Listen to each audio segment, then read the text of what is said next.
Raha toka niteraka resabe mbola maro ny mikasika ny fanomezana karatra ho an'ny mpanao gazety. Herinandro vitsy mialohan'ny fifidianan'izao, nivoaka ry hanomboka ny fizarana an'io karatra mahamaty an'io. Misy 570 ny mpanao gazety hisitraka izany.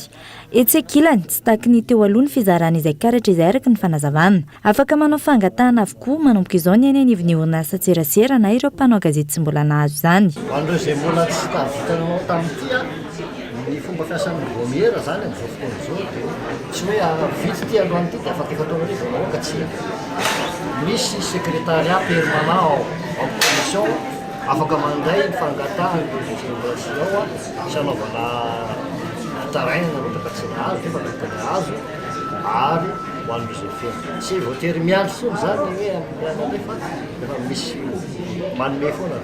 Teny andaminantsika azy dia toy izao ny any amin'ny faritra no alefantsika voalohany ary ho alefantsika amin'ny fomba misy ny sécurité ho any Analamanga dia alefa par organe de presse le izy dia izahay no miantso ny organe de presse tsirairay avy hoe alaivo amin'izay ny karatra. Zava-dehibe amin'izao ankatoky ny fifidianana filoham-pirenena izao araka ny fanazavana trany ny ananana ny karatra mahamaty-anina ho an'ny mpanao gazety. Ankilany nisy ny fanomezana boky mirakitra ireo torolalana ho an'ny mpanao gazety entina hiatrehana ny fifidianana. Tanjona ny hanajana ny etika sy deontolojia amin'ny fanapariahana vaovao. Raha tsy ahivina manan-kery anatin'ny efataona ity karatra ity, nisy ny fanovana tahaky ny endriny sy ireo fepetra maro famantarana entina hisorohana ny oska.